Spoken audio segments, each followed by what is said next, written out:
Humanities, I would like to welcome all of you to our diversity dialogues. With the words, I see you, I hear you, I feel you, we welcome you collectively to sit down together, all of us at this same table at the same time, to engage in dialogue about race, about diversity, and about equity. The presentation you're about to enjoy is part of Humanities Washington's Speakers Bureau program. Humanities Washington is a nonprofit organization dedicated to sparking conversation and critical thinking, and it provides many other cultural programs to hundreds of thousands of people throughout Washington each year. Thanks to support from the National Endowment for the Humanities, the Boeing Company, the Washington Secretary of State, and many private donors, Humanities Washington Speakers Bureau presenters visit all corners of the state. I would encourage you to visit their website, www.humanities.org, to find other events like this one.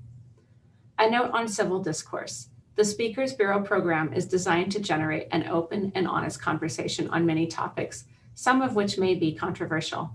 We encourage differing perspectives and viewpoints, but we also ask that you treat this topic, this speaker, and one another with respect. We do encourage audience participation. If you would like to ask questions of our guests this morning or this evening, please type them into the comments.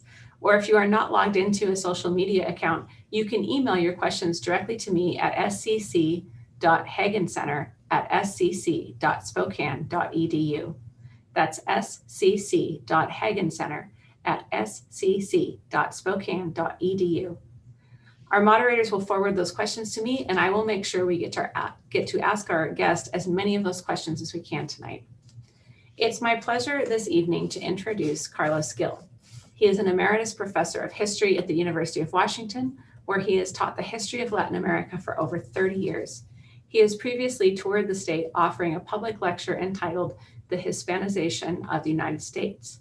And tonight he's here to talk with us about to share his presentation called From Mexican to Mexican American, a Family Immigration Story. Welcome, Dr. Gil. Thank you so much for being with us tonight. Thank you, Gwendolyn. Thank you very much. And thank Spokane Community College for inviting me. So let me share my screen here. I think it'll work here.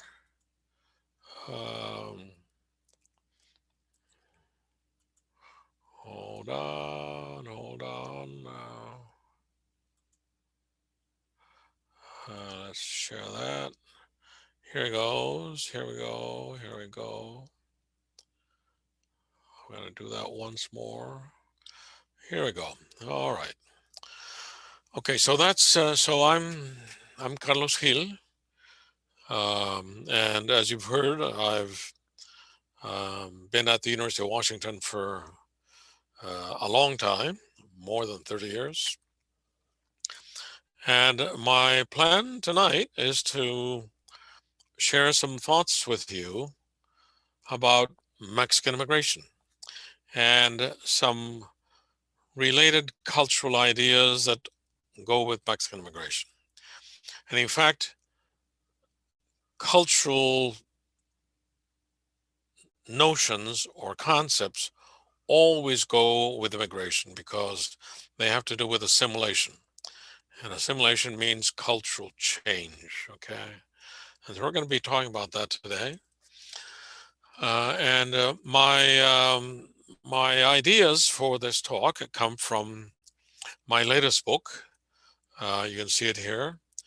We Became Mexican American: How Our Immigrant Families Survived to Pursue the American Dream.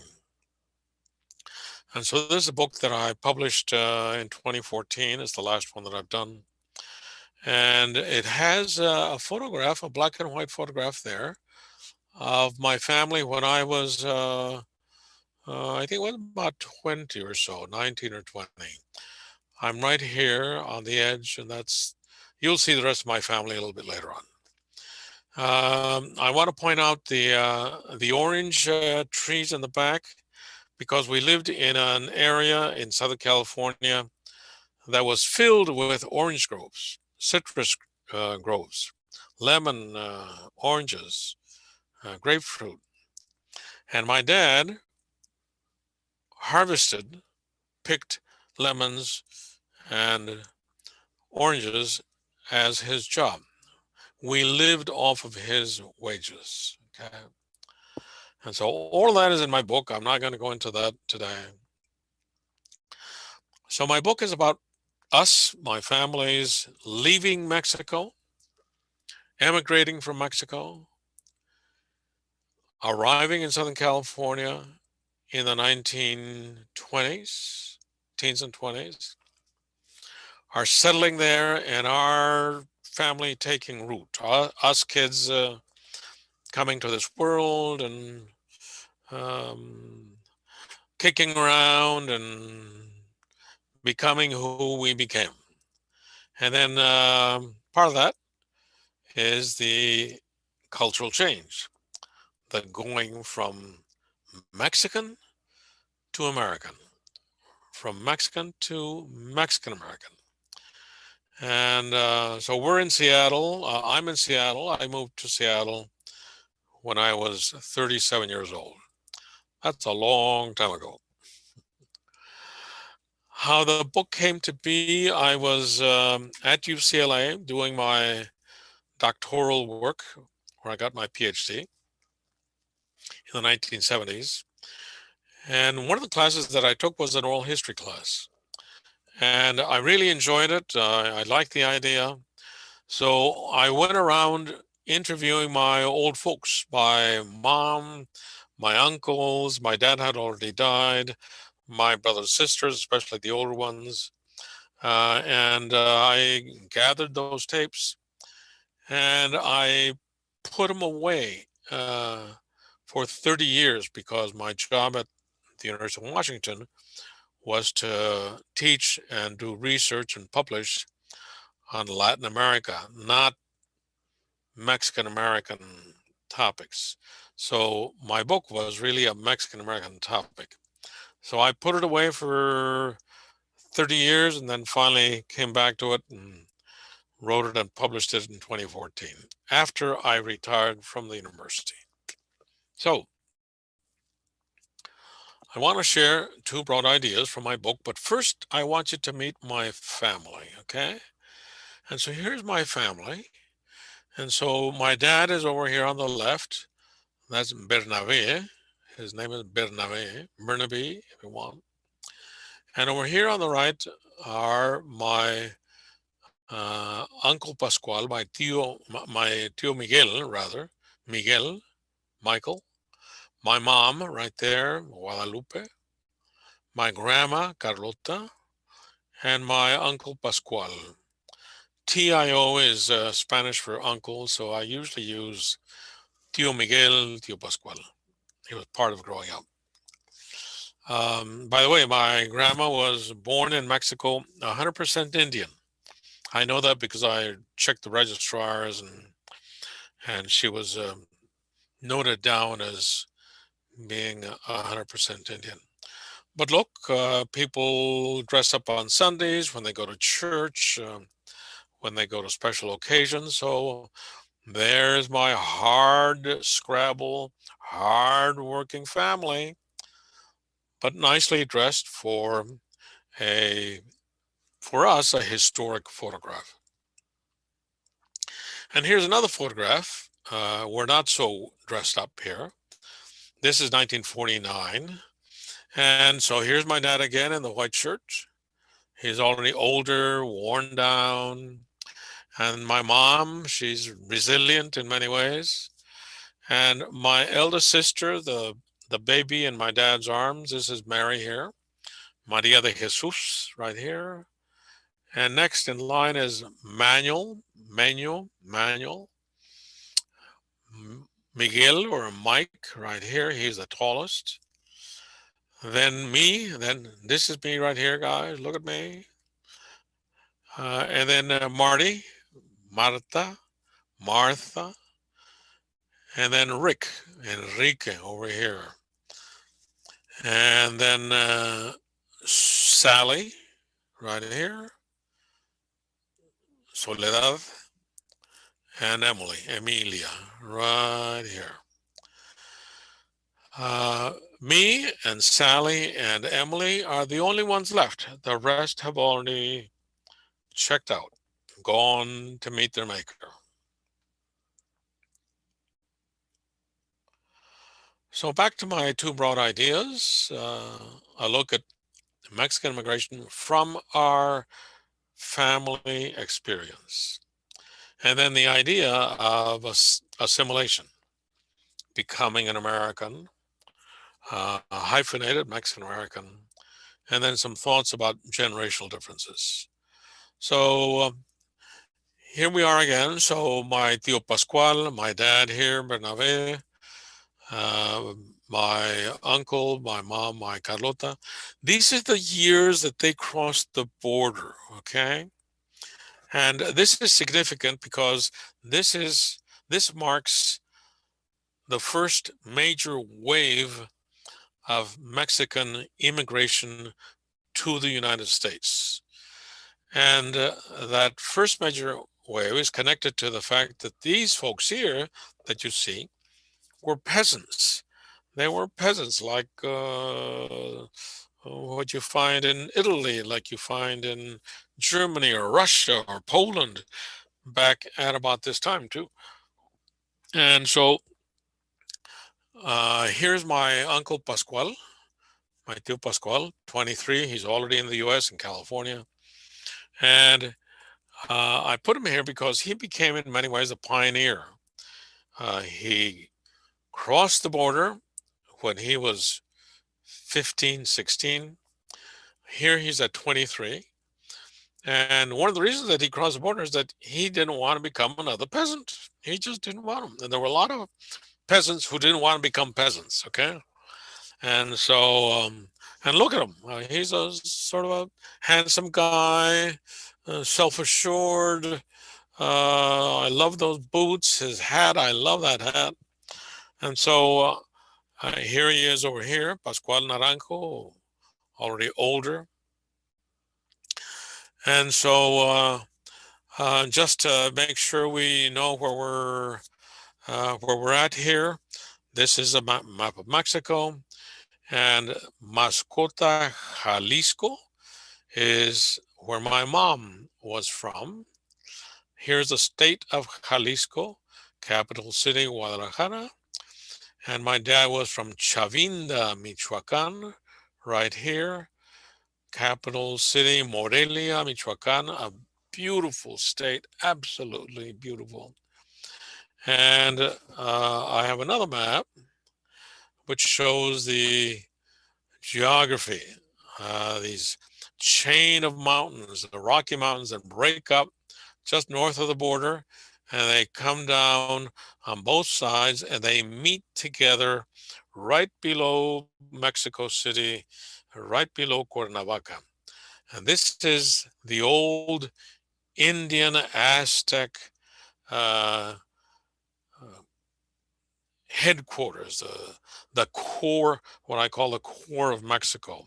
And we lived, my parents, like I showed you right now, we lived on the periphery of this core. And that has some social and cultural implications, which I'm not going to touch on. They're fascinating stuff, but we don't have time. And so in that core, this is what you would find in terms of 500-year-old cities, 400-year-old cities. Remember that our country is just barely getting to 300. These cities were already there when the American Revolution broke out. Here's an old monastery and a church in Morelos, south of Mexico City, built in 1555. So that's pretty far back. Anyway, so they were peasants. And the reason that they arrived in, that they crossed the border was largely the Mexican Revolution of 1910.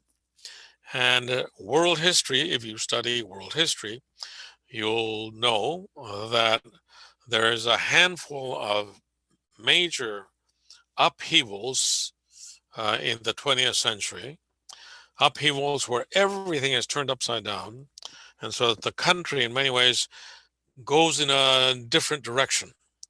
And so we did that with the American Revolution. And then we did that also with the Civil War. Okay. So those are major upheavals. So in the case of Mexico, it was 1910, one of several. And so as you can see there on the side, it was a workers' revolt. And so here is Pancho Villa, one of the major guys who made this revolution happen. Okay.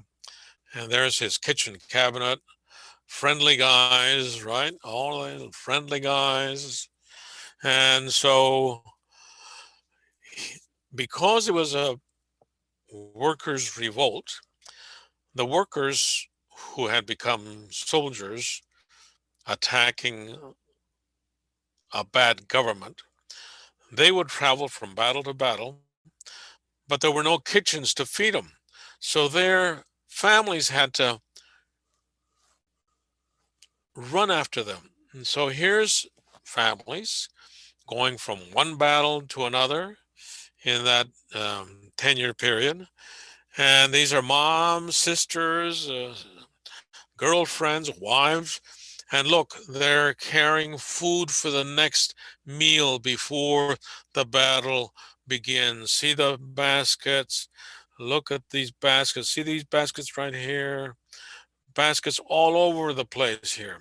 And so these are the women who feed the worker turned revolutionary soldiers. Fabulous photographs. Here's a close-up of these women, a very famous photograph.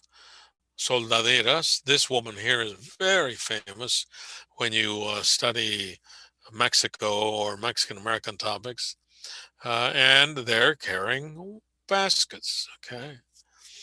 And so my uncle was only 14 years old, 15 years old when he ran away from the plantation where he was a peasant kid.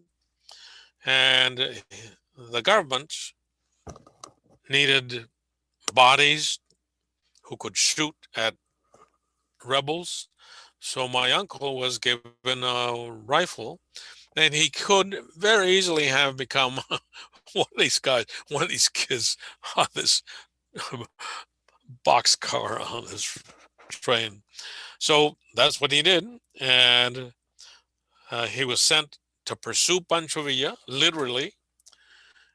And that took him to the north because Pancho Villa was from Chihuahua, right on the north, right on the border.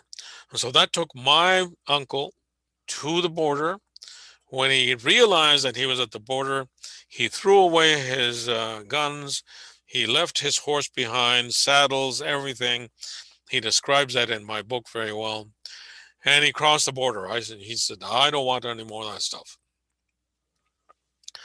And so my family, all together, this is the route that they took from Puerto Vallarta, which is near Mascota, where I showed you.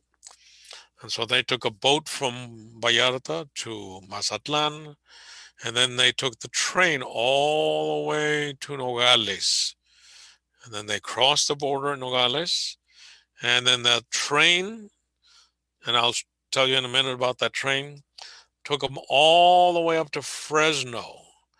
And that's why Fresno? That's where the jobs were. Fresno, Bakersfield, and San Fernando, where I was born. This is where the jobs were. And that's what the Mexicans were doing in the teens and 20s, is occupying jobs that needed to be done. So from Mascota, Jalisco, on my mother's side, here, to my hometown, this is an early photograph, 1918, San Fernando, California.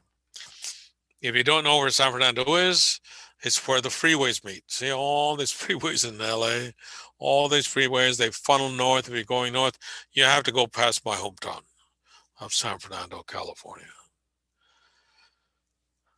Key idea here, one of the summaries of what I'm talking about, is that when people migrate, they migrate for very clear reasons.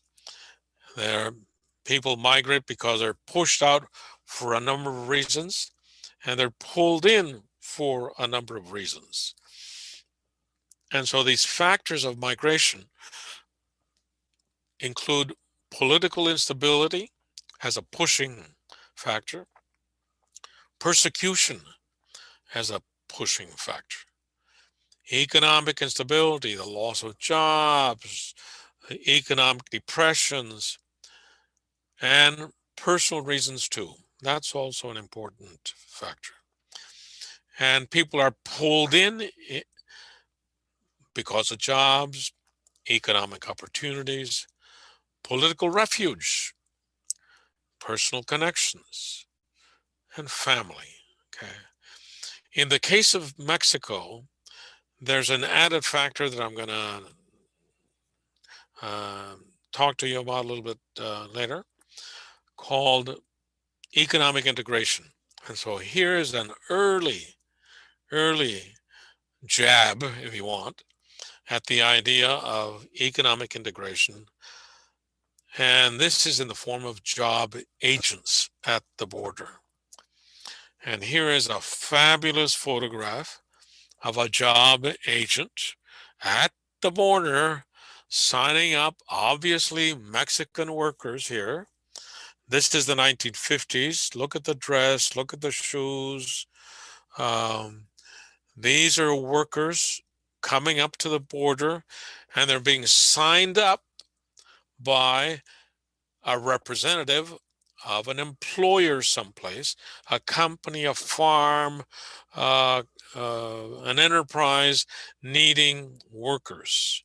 And so this is a major theme and factor through the teens, 20s, 30s, 40s, 50s, 60s, all the way through. And so in many ways, I'm saying, and I'll say it again in a few minutes, Mexico becomes integrated with our economy because it fills jobs that are otherwise waiting to be filled.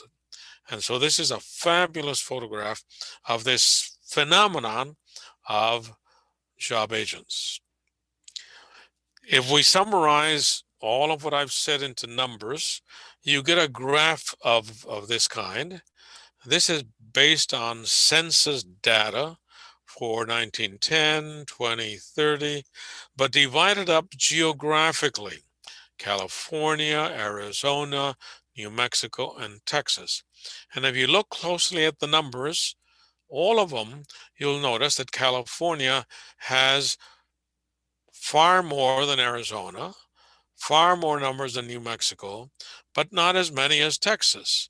Texas has more numbers, especially if you look at 1930s here, 262 versus 15 versus 47 versus 191. See that? And so that means that there's a certain directionality to the migration. And this directionality is reflecting the effects of the Mexican Revolution and US economic development in the West. That's what this is showing. And if you put these numbers into another visual gram here, so the bigger arrows show bigger numbers to California and to Texas, fewer to New Mexico, a little bit more to Arizona. And what's going on here? This is where the jobs are. This is where the jobs are. And so I'm going to make one more connection here with regard to especially this arrow here, the Texas arrow, because the Texas arrow is connected to Washington State. And so that if you look at this graph here,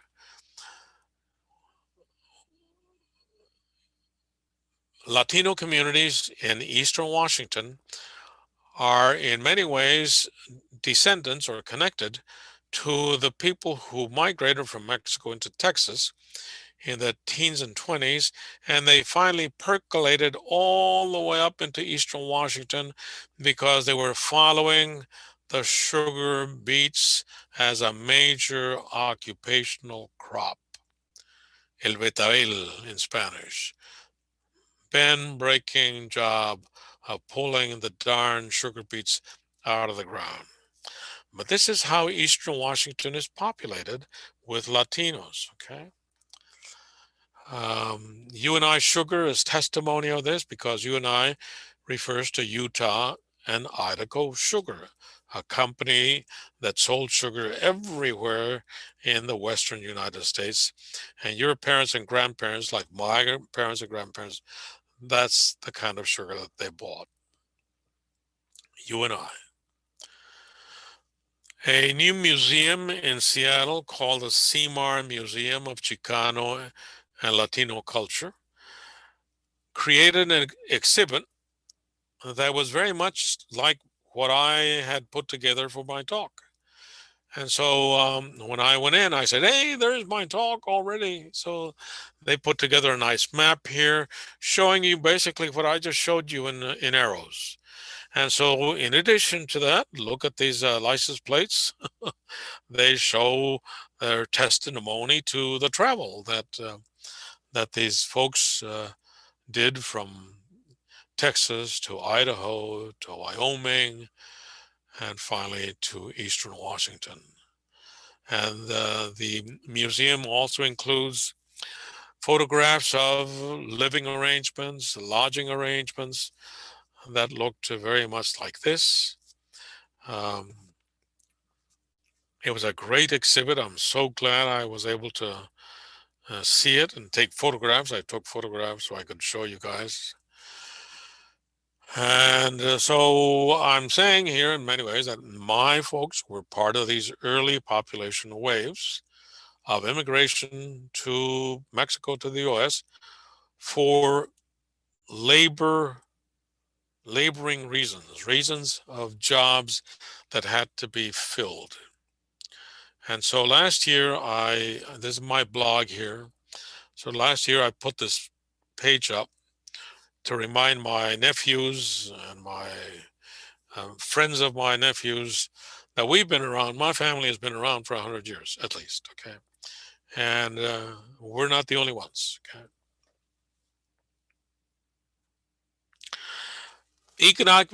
Economic integration. So here we go back to the idea that it's not only the job agents and the pushing factors, but here you have the idea of the two economies beginning to be intertwined, okay?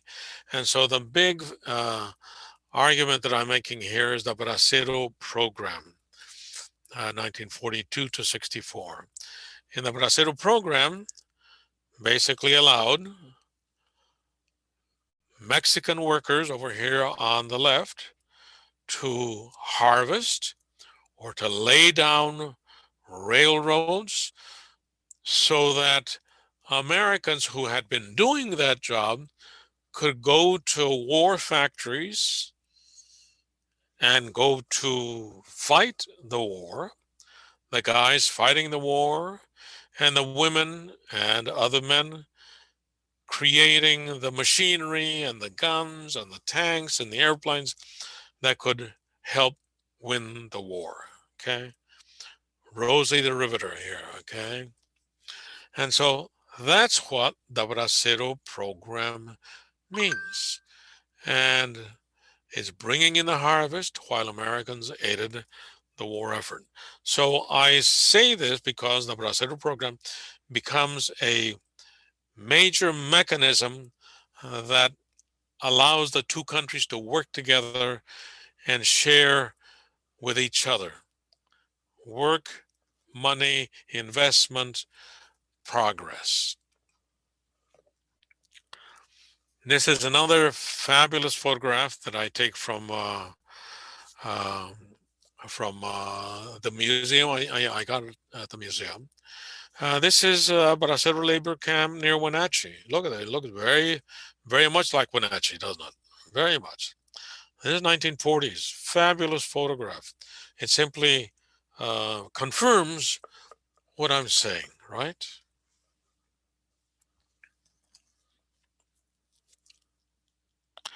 NAFTA, a very controversial agreement. Actually, it was a treaty that was signed between the US, Mexico, and Canada.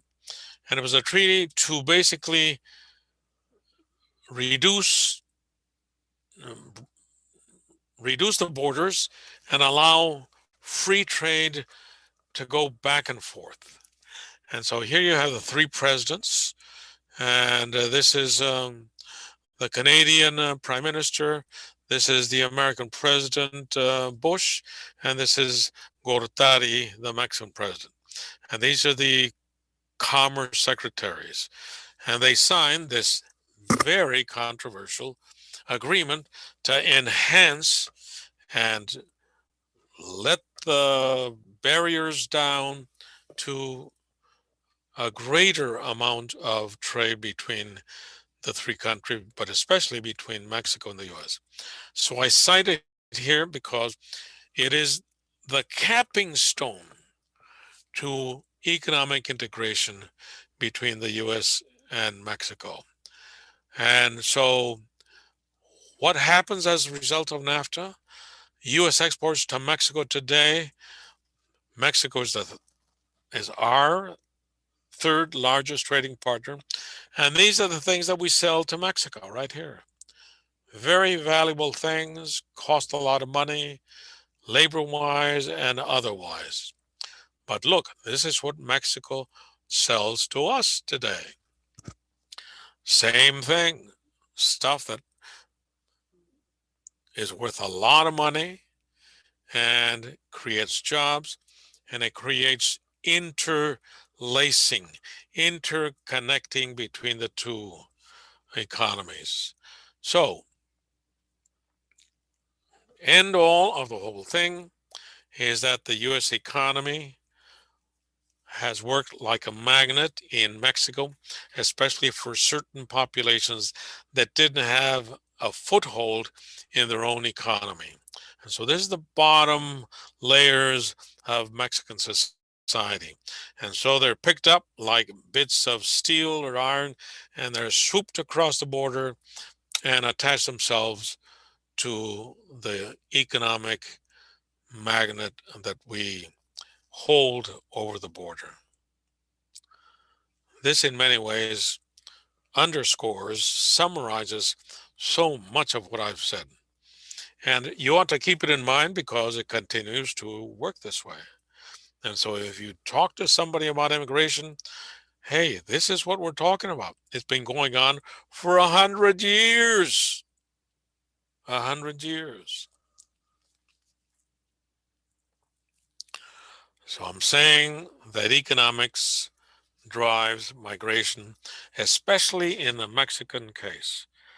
I'm saying that Mexico and the US share a very unique relationship that we in America do not share with any other country, not even with Canada. It's very special in the case of Mexico. Now, immigration means people coming or going from one place to another. So immigration means people coming in. And so when people cross a border and settle in a different place, they undergo a cultural process that we call assimilation. They become something that they weren't before, especially the younger people, okay? And so this is where you get into hyphenated names like Mexican American is a hyphenated name. Oh. And the reactions on the part of majority Americans who don't think about these things very much. And they say, why should I let these freak voters cast whole ballots when they're only half American? The idea of half American. Well, that comes from ignorance, right? People don't know these things. They're flopping around saying uh, unkind things. So we're talking about assimilation. And again, almost all immigrants are perceived as different, especially if they look different. And so immigrants feel that, okay? They feel that. That doesn't go away. So for my talk, Americans can be sorted out into generations. First generation, like the immigrants in my book. Second, like me and my brothers and sisters. Third, like my kids and their cousins. Fourth, like my grandkids and their cousins. So in my family, we have 4 generations so far. We're going into the 5th. And so all Americans, except for Native Americans, all Americans go through various generations. So the first generation, one of the key ideas here with regard to assimilation, is that the first generation, in many ways, sets the tone culturally speaking. So if they, for whatever reason, really identify very strongly with where they came from, they're going to duplicate that. They're going to try to duplicate that in the new city where they're living, in the place where they immigrate into. And so I say, figuratively, that they load up their bags with all the back home culture they can, and they stuff it in, and they cross the border, and then they open their bags in the new community. And then they feed the stuff in those bags to their kids like us, okay? What if you and I were beamed into China? Beam me up, Scotty. We would want to hold on to who we were, right? Wouldn't you? Wouldn't you? Would you dress differently right away? Would you learn Chinese right away? Change your food? Change your music? You wouldn't, would you? Especially if you were older. The older we are when we cross from one cultural border to another, the more difficult it becomes to adapt, to assimilate, to become something that we weren't before. And so this happens especially to the first generation. And this is something we Americans tend to forget in our simple-minded reaction to issues of immigration. This explains that if you go to Boston, the cradle of American democracy, American independence, you would find Bostonians are a bunch of Italian Americans who celebrate Italian fiestas in June and July and so on. And they're doing it for the reasons that I'm explaining. The first generation sets these things down and expects that the following generations will observe. The Koreans in Los Angeles, same thing. Dress, food, music. The Mexicans in Los Angeles, in San Francisco, in Yakima, in Sunnyside, same thing. Virgin of Guadalupe, the church, religion, all those things are part of the culture that is put into the bags, and they cross the border and they open up the bags on this side, okay? The Germans of Wisconsin. I discovered that part of the culture that they brought across the ocean was to eat raw meat, and so some people refer to it as a cannibal sandwich. Anyway, these are things that people do, okay, because they're trying to recreate an old cultural setting into a new geographical setting. Dress, music, all that stuff. My mother's walls were festooned with these kinds of things too. There's the Virgen de Guadalupe again, movie stars, all this. Okay, my grandma with her religious photographs. That's Mary right there. That's what it is. In our case, in my book, I paid attention to my sisters who said, "Don't you remember how difficult it was when we were growing up? Don't you remember, Carlos?" And we had lots of problems at home because we were holding on to who we were, and all this brought problems because we had imported a set of moral codes that were different from the ones in Southern California. Rules about how you behave to other people, rules about how you behave regarding the supernatural, the ideas about God, religion, all that stuff. My God. Respect for elders, strict rules of behavior for girls, issues of chastity. My God, all these things that just became, in our house, they become issues of tension, especially with the women, with my sisters. Can I stay at home overnight, Mom? Oh, hell no, you can't stay at home overnight. Where'd you get that idea? Anyway, so these are all things that became items of cultural conflict.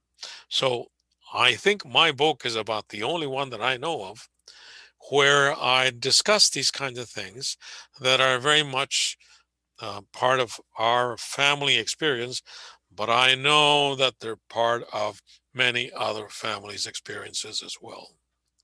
We're not unique in this way. So my sisters remembered, oh, Grandma would whip me. I was not allowed to have friends. She was so possessive. Everything was surveillance. I never dressed up the way I wanted to. All this travail coming from cultural conflict. In some cases, traumatic.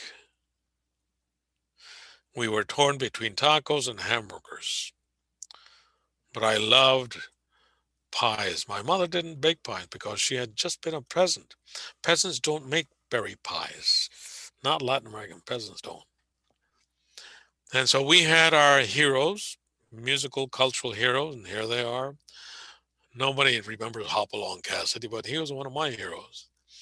And Doris Day, this gal here, Blancanieves, Snow White. I loved peanut butter and jelly. Oh my God. But these were things that caused us conflict because these were things that we were assimilating into. And my parents didn't assimilate into these things very easily. In our case, we were bilingual, bicultural. So we had our cultural heroes on the top and we had our cultural heroes down at the bottom. And so had my parents come from Texas or even Arizona, we wouldn't have had this conflict so much because if you know something about Texas, Latinos in Texas go back as far back into the 1700s, the time of the American Revolution. But we didn't come from that. We came from Mexico directly. So how did we children differ from our immigrant forefathers? In terms of religion, we differed significantly because the US is a very secular country. And so our family reflected this in many, many, many ways. Language-wise, the same thing. Language is very important to other countries who send people to the US. Language is very important. We tend to kind of step over it. Our relationship with our mother country. In our case, it was drummed into us. Don't forget it. Don't forget where you come from, and so on. and then working hard. Our relationship to our point of view towards what labor is, how to work, the use of hammers and saws. We learned all these things. I'm a professor, but I know how to wield a hammer. Okay. So, summarizing, how did we, the guilty descendants, do with our immigrant cultural baggage? How did we do with assimilation? So, in this very simplistic slide, my ancestors packed 5 bags of culture and brought them across. But me and my brothers and sisters, we got rid of 2 bags and kept 3. My son and his siblings and his cousins, they got rid of another bag. And my grandsons here and their siblings and cousins, they got rid of another bag. So they're walking around just holding on to the handle. Okay. And so that's assimilation. Assimilation is a very controversial thing among Latinos and among Asians, I know as well. It's something you intellectually you want to resist assimilation. But you know what, folks? It happens anyway. Whether you accept it intellectually or not, it happens anyway. But too far many regular Americans who aren't concerned about immigration, they forget about these differences in generation. So they'll criticize first generation immigrant Americans because they don't speak properly, or they don't dress properly, or they don't act Americans. That's criticism that comes out of ignorance. That's all it is. Assimilation is a transgenerational process, and it is complex, and it is very personal.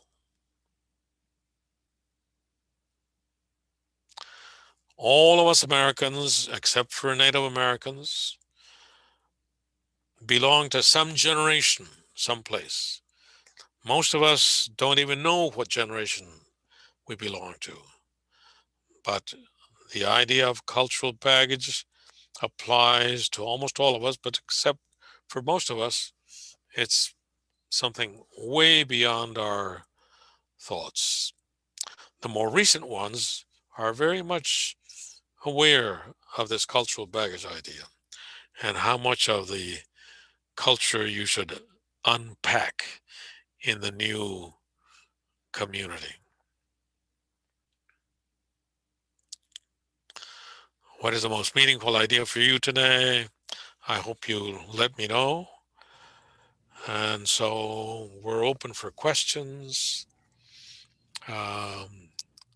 If there's any questions, I'd be very happy to respond to them. Please feel free to type your questions into the chat, or you could email them to scc.hagencenter@scc.spokane.edu. And while we're waiting, thank you so much, Dr. Keel, for being with us tonight. It was a wonderful presentation. It's my pleasure. My absolute pleasure.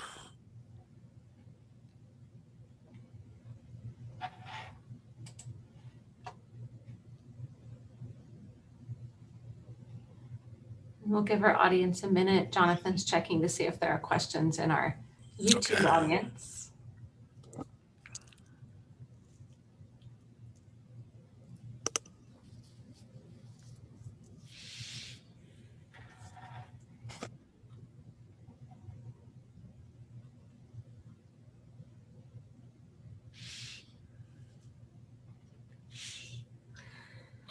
And it appears that we do not have questions, which is fine. It is after the dinner hour and it is the middle of the week. It's a difficult time of day sometimes for people. Thank you so much for attending tonight to our audience. And thank you so much, Dr. Gill, for your wonderful presentations earlier today and this evening. If you Want to tune into our future events, please follow our Facebook page. Our next event is later this month with writer Angie Thomas at 5:30 on Wednesday. I believe it is Tuesday, April 27th. So Thank you very much, Gwendolyn, and thank everybody who attended. Yes, thank you. Have a lovely evening.